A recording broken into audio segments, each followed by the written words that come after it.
Welcome to CBSE words. इस video में हम क्लास 6 मैथ्स का 6 चैप्टर, इसका नाम है पेरीमीटर एंड एरिया, ये डिस्कस करेंगे।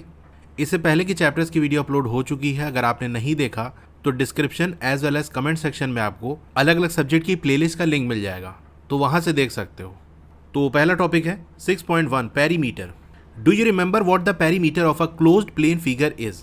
क्या आपको याद है किसी क्लोज्ड प्लेन फिगर का पेरीमीटर क्या होता है? अच्छा, ये क्लोज्ड प्लेन फिगर का मतलब क्या है? देखो, प्लेन का मतलब किसी 2D फिगर की बात हो रही है, ऐसी फिगर जिसको हम पेपर या किसी फ्लैट सरफेस पे ड्रॉ कर सकते हैं। कुछ चीज़ें ऐसी भी होती हैं जो कि 3 डायमेंशन में होती है। हमारे आसपास जो ऑब्जेक्ट्स होते हैं ना, वो 3D में होते हैं कि नहीं? तो 3D को हम स्पेस कहते हैं और 2D को हम प्लेन कहते हैं। सिंपल ऐसे समझो, ऐसी फिगर जिसको हम पेपर पे ड्रॉ कर सकते हैं वो हमारी प्लेन फिगर कहलाएगी।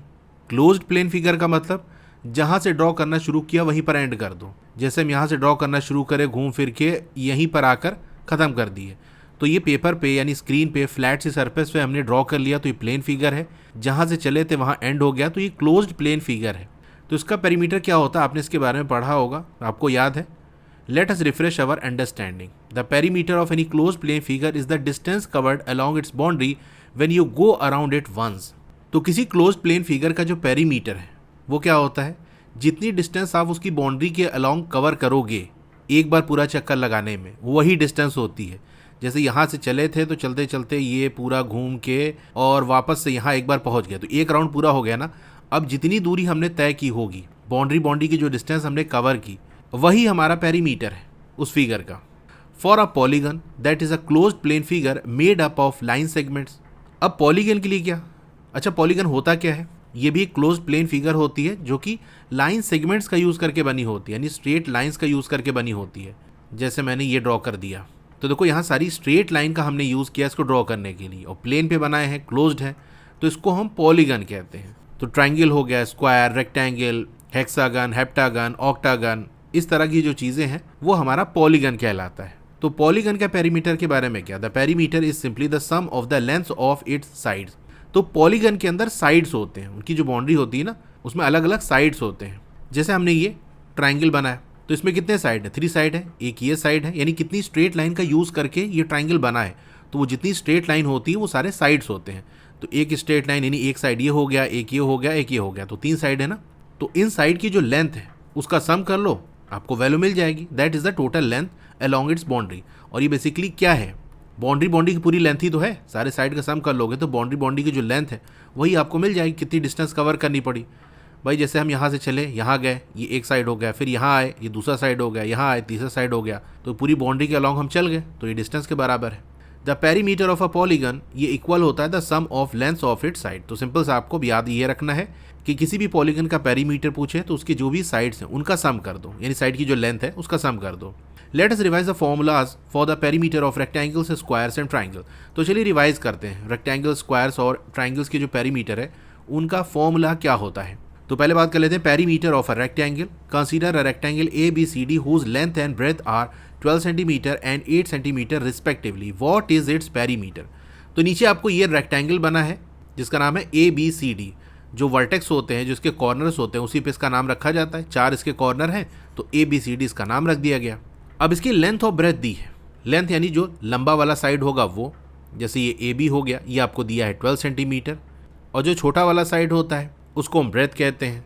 तो ये आप देख सकते हो, ये 8 सेंटीमीटर छोटा वाला जो है ये ब्रेथ है। अब रेक्टेंगल के बारे में एक चीज़ आप जानते होंगे कि अपोजिट साइड इक्वल लेंथ के होते हैं, यानी AB जितना बड़ा है उसके ठीक सामने जो साइड होगा यानी DC, ये भी उतना ही बड़ा होगा। इसी तरह AD जितना बड़ा है उसके ठीक सामने यानी ठीक अपोजिट जो साइड होगा BC वाला, वो आपस में इक्वल होगा। यानी हम कह सकते हैं AB इक्वल होगा DC के, और AB हमको क्या दिया है 12 सेंटीमीटर, तो दोनों की वैल्यू 12 सेंटीमीटर हो गई। इसी तरह से AD इक्वल होगा, AD के सामने क्या है BC है, और AD की वैल्यू हमको 8 सेंटीमीटर दी है, तो दोनों की वैल्यू ये आ गई। ठीक है, इतनी बात हो गई। तो पेरीमीटर क्या होगा? देखो, पेरीमीटर ऑफ रेक्टेंगल क्या होगा? Sum of the length of its 4 side, चारों साइड की जो लेंथ है उसका सम, यानी AB plus BC plus CD plus DA, यही आपको यहाँ लिखा हुआ है। तो AB की वैल्यू क्या है?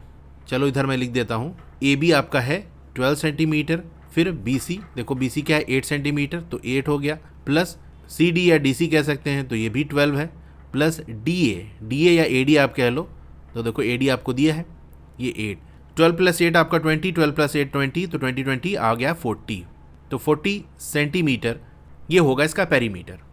यही चीज़ को यहाँ सॉल्व करके दिया है कि ऐसे हम सम कर लेंगे। अब आप यहाँ देखो कि हमने क्या देखा था कि ए बी और डी सी या सी डी कह सकते हैं, ये इक्वल है तो सी डी की जगह ए बी लिख दो। जब दोनों इक्वल है तो किसी को भी कुछ लिख सकते हो आपस में। ठीक इसी तरीके से जो बी सी है और डी ए ये आपस में इक्वल है, तो डी ए या ए डी की जगह आप बी सी लिख दो। तो इस तरीके से ए बी हो गया plus b c plus a b plus b c. अब दो ए बी तो हम लिख सकते हैं 2 multiply by a b plus 2 multiply by b c. 2 को हम कॉमन ले लेंगे क्योंकि दोनों ही से 2 मल्टीप्लाई हो रहा है, यानी 2 ए बी से भी मल्टीप्लाई हो रहा है, 2 बी सी से भी मल्टीप्लाई हो रहा है और ये ऐड हो रहा है। तो हम ऐसे कर सकते हैं a b plus b c, ये पूरा का पूरा 2 से मल्टीप्लाई हो रहा है। Opposite sides of a rectangle are always equal, so a b equal c d and a d equal b c. ये मैं आपको बता ही चुका हूँ। अच्छा, यहाँ से कैसे यहाँ पर आई आप जान रहे हो ना। एक आइडेंटिटी होती है, मतलब एक रूल होता है जो ये कहता है, जैसे मान लो कोई नंबर ए है, ये मल्टीप्लाई हो रहा है बी से, फिर प्लस का साइन, वही नंबर ए एक बार सी से मल्टीप्लाई हो रहा है, तो सेम नंबर एक बार बी से मल्टीप्लाई हो रहा है, सेम नंबर एक बार सी से मल्टीप्लाई हो रहा है, बीच में प्लस का साइन, तो ए को हम बाहर निकाल लेते हैं कि भैया तुम दोनों से मल्टीप्लाई हो रहा है तो बाहर आ जाओ, मल्टीप्लाई बाई बीच में प्लस का साइन है तो बी प्लस सी, ए बाहर निकल जाएगा तो बी बचेगा और सी बचेगा, बीच में प्लस का साइन। तो ऐसे कर सकते हैं, इसीलिए आपका ये आया है। अब इसके अंदर आप वैल्यू पुट कर दोगे तो सॉल्व करने पे आपका 40 सेंटीमीटर आएगा कि नहीं।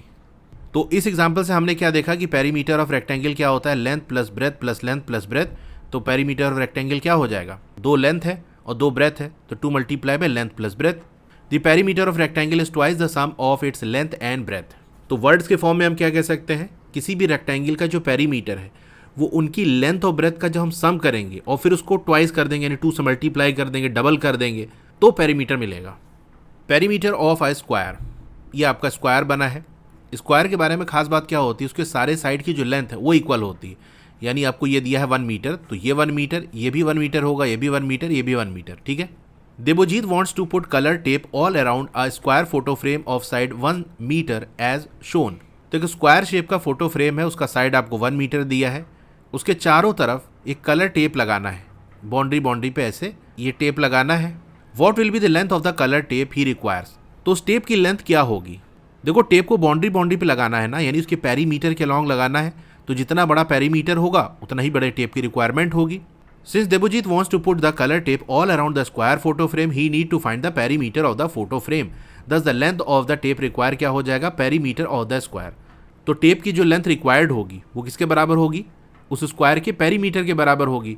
और पेरीमीटर ऑफ स्क्वायर हम कैसे निकालेंगे, sum of the length of all 4 side of square, चारों साइड का सम कर लो, 1 metre plus 1 metre plus 1 metre plus 1 metre आएगा 4 metre. Now we know that all 4 sides of square are equal in length. ये मैं आपको बता ही चुका हूँ कि स्क्वायर के चारों साइड इक्वल लेंथ के होते हैं। Therefore in place of adding the length of each side we can simply multiply the length of 1 side by 4। तो भाई किसी चीज़ को 4 बार लिख के ऐड करो तो वो बराबर होता है उस चीज़ को 4 से मल्टीप्लाई कर दो। तो side plus side plus side plus side, इस तरह 4 बार लिख के ऐड करने के बजाय 4 मल्टीप्लाई कर दो साइड से, साइड की जो लेंथ होगी उससे। दस the length of the tape require कितना हो जाएगा, 4 मल्टीप्लाई बाय साइड क्या है 1 मीटर, तो आ जाएगा 4 metre. From this example we see that perimeter of the square क्या हो जाएगा, 4 multiply by length of a side. तो मेन चीज़ आपकी यही है, ये फॉर्मूला आपको याद रखना है स्क्वायर के केस में, और रेक्टेंगल का हमको ये याद रखना है, ठीक है। इसको थोड़ा मैं हाईलाइट कर देता हूँ, पेरीमीटर ऑफ रेक्टेंगल, ये फॉर्मूला आपको याद रखना है, क्वेश्चंस में ये अप्लाई करना। स्क्वायर के पेरीमीटर का पूछे तो ये फॉर्मूला अप्लाई कर देना। The perimeter of A square is quadruple the length of it side. तो वर्ड्स के फॉर्म में हम क्या कह सकते हैं कि स्क्वायर का जो पेरीमीटर है वो क्वाड्रपल होता है, यानी 4 गुना होता है साइड की लेंथ का। अगर आपको क्लास 6 मैथ्स के लिए अच्छी बुक चाहिए तो उसके लिए मैं ओसवाल बुक्स को सजेस्ट करूंगा। ये काफी अच्छी बुक है, इसके अंदर हर चैप्टर के रिवीजन नोट्स मिल जाएंगे, इस तरह से माइंड मैप्स मिल जाएंगे जो आपको कॉन्सेप्ट को याद रखने में और रिवीजन में हेल्प करेंगे। फिर एनसीईआरटी बुक के अंदर जो भी क्वेश्चंस दिए हैं उन सबके सॉल्यूशन आपको मिल जाएंगे। फिर नए सिलेबस के अकॉर्डिंग जो कॉम्पिटेंसी या क्रिटिकल थिंकिंग बेस्ड क्वेश्चंस हैं वो क्वेश्चंस उनके सॉल्यूशन के साथ आपको मिल जाएंगे। अगर आपको इस बुक को परचेज करना है तो मैंने डिस्क्रिप्शन में लिंक दे दिया है, वहां से, नहीं तो मेरा व्हाट्सएप चैनल है, इसको ओपन कर लो। यहाँ पे टॉप पे चैनल का नाम है, उस पर क्लिक कर दो। रीड मोर पे क्लिक करना है तो यहाँ आपको एक लिंक मिल जाएगा, इस पे क्लिक करके यहाँ से परचेज कर सकते हो। Perimeter of a triangle, consider triangle having 3 sides of length 4 centimetre 5 centimetre and 7 centimetre, find its perimeter. तो पेरीमीटर क्या होगा, सारे साइड का सम कर दो। तो एक साइड आपका ये है 4 सेंटीमीटर वाला, दूसरा साइड ये है, तीसरा साइड ये है, तीनों को सम कर दिया, आ गया 16 सेंटीमीटर। तो पेरीमीटर ऑफ ट्राइंगल क्या कह सकते हैं, sum of the lengths of its 3 sides. अब चलिए एग्जांपल देखते हैं। Akshi wants to put lace all around a rectangular table cloth that is 3 metre long and 2 metre wide. Find the length of the lace required.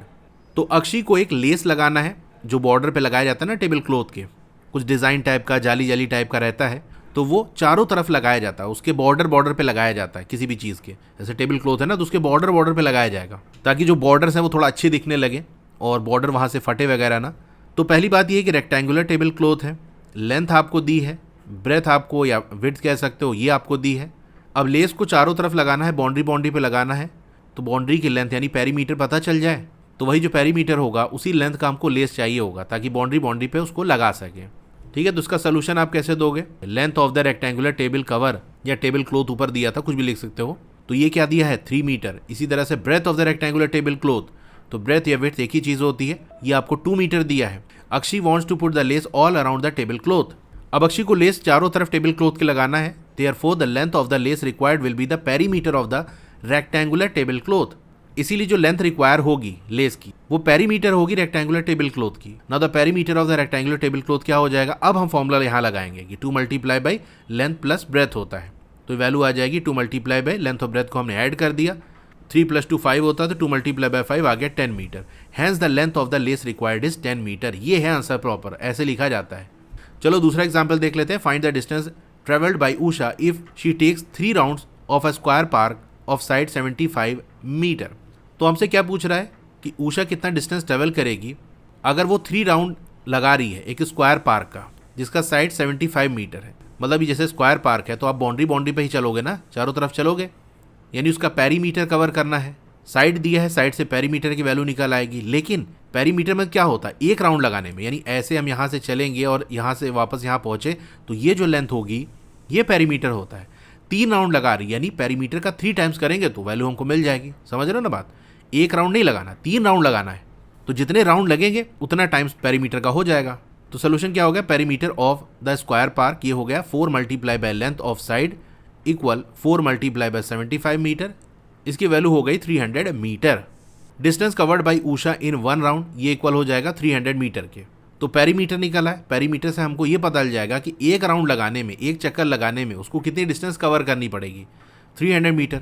Therefore the total distance travelled by Usha in 3 round, तो 3 round में कितनी distance cover करेगी? 3 से multiply कर दो, 3 multiply by 300 metre आ गया 900 metre. ठीक है, तो ये बात है। अब इसी तरीके से जैसे आपको यहाँ सोल्यूशन करके दिखाया, इसी तरीके से आपको नीचे जो फिगर इट आउट दिए हैं इसके क्वेश्चंस के आंसर देने हैं। तो इसको एक बार ट्राई करना आप, बाकी नेक्स्ट वीडियो के अंदर मैं इसको करा दूंगा आपको। वीडियो अच्छी लगी हो तो लाइक करिए, चैनल पर नए हैं तो सब्सक्राइब करिए, मोर पे क्लिक कर देना है। फिर से आपको मोर पे क्लिक कर देना है तो डिस्क्रिप्शन ओपन हो जाएगा, स्क्रॉल डाउन करोगे तो आपको क्लास 6 की बुक का लिंक मिल जाएगा, उसके नीचे व्हाट्सएप चैनल का लिंक मिल जाएगा, उसको जरूर से ज्वाइन कर लेना क्योंकि वहां आपको सारी अपडेट मिलती रहेगी। डोंट वरी, आपका नाम और फोन नंबर किसी को विजिबल नहीं होगा। उसके नीचे वेबसाइट का लिंक मिल जाएगा, फिर क्लास 6 मैथ्स के फुल चैप्टर की प्लेलिस्ट आपको मिल जाएगी, उसके नीचे सिर्फ क्वेश्चन अगर आपको देखना है तो वाली प्लेलिस्ट मिल जाएगी, उसके नीचे साइंस की प्लेलिस्ट मिल जाएगी। तो जिसकी भी वीडियो देखनी है उसके साथ में जो लिंक है उस पर क्लिक करोगे तो वो प्लेलिस्ट ओपन हो जाएगी, वहां से देख सकते हो। Okay, thank you.